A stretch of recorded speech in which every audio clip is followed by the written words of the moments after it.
সামাজিক ৰাজনৈতিক সাংস্কৃতিক অৰ্থনৈতিক যে ইতিহাস এই ইতিহাসত অহা কাইলৈৰ দিনটো অতি স্মৰণীয় দিন কাৰণ কাইলৈ দিনটোত অসম আন্দোলনৰ স্মৃতিক সোঁৱৰণ কৰি শ্বহীদ দিৱস হিচাপে অসমৰ ৰাইজে পালন কৰি আহিছে কাৰণ ঐতিহাসিক অসম আন্দোলনত নিহিত হৈ আছিল অসমৰ খিলঞ্জীয়া লোকৰ ঐতিহ্য ৰীতি নীতি কৃষ্টি সংস্কৃতিৰ অস্তিত্বৰ প্ৰশ্ন কাৰণ অবৈধ বাংলাদেশী মিয়াৰ আগ্ৰাসনে অসমৰ সমাজ জীৱনখনক অস্তিত্বৰ কৰাল গ্ৰাসত উপনীত কৰোৱাৰ যি চক্ৰান্ত এই চক্ৰান্ত কথা উমান পায় অসমৰ জনসাধাৰণে 1979 চনতেই এই চক্ৰান্তক প্ৰতিহত কৰিবৰ কাৰণে এক জনজাগৰণৰ সূচনা কৰিছিল যাক অসম আন্দোলন বুলি কোৱা হৈছিল 6 বছৰ ধৰি এই আন্দোলন চলিছিল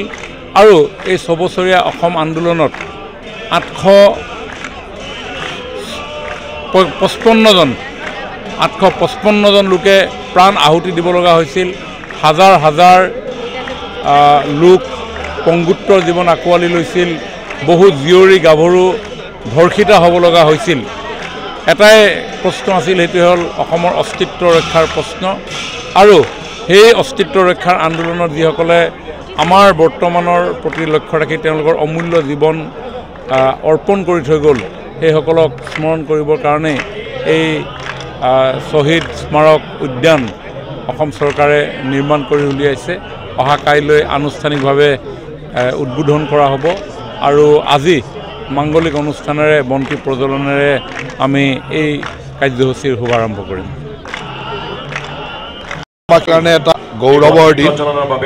6 বছৰীয়া অসম আন্দোলনত আমাৰ মাজৰ পৰা কায়িকভাৱে হেৰাই যোৱা যিখিনি অমৰ শ্বহীদ আছিল এই শ্বহীদসকলৰ স্মৃতিতে শ্বহীদ স্মৃতি স্তম্ভ নিৰ্মাণ হৈছে আৰু আজি এই 860 গৰাকী শ্বহীদৰ স্মৃতিত নিৰ্মাণ হোৱা এই শ্বহীদ স্মৃতি স্তম্ভত আমি আহি তেখেতসকলৰ প্ৰতি শ্ৰদ্ধাঞ্জলি জনাইছোঁ আৰু আমি প্ৰত্যেকগৰাকী অসমীয়া ব্যক্তিয়ে আজি গৌৰৱ অনুভৱ কৰিছোঁ যে 6 বছৰীয়া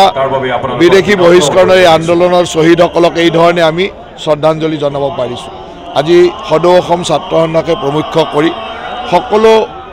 বিভিন্ন ধৰণৰ সংগঠন অনুষ্ঠানৰ পৰা ইয়ালৈ লোক আহিছে অহাকালি আনুষ্ঠানিকভাৱে ইয়াৰ উন্মোচন আমাৰ মুখ্যমন্ত্ৰী ডাঙৰীয়াই কৰিব আজি যিখিনি মাংগলিক অনুষ্ঠান এই মাংগলিক অনুষ্ঠানখিনি আজি ইয়াত হৈছে আৰু এই মাংগলিক অনুষ্ঠানৰ পৰাই আমি আশা ৰাখিছোঁ যে আমাৰ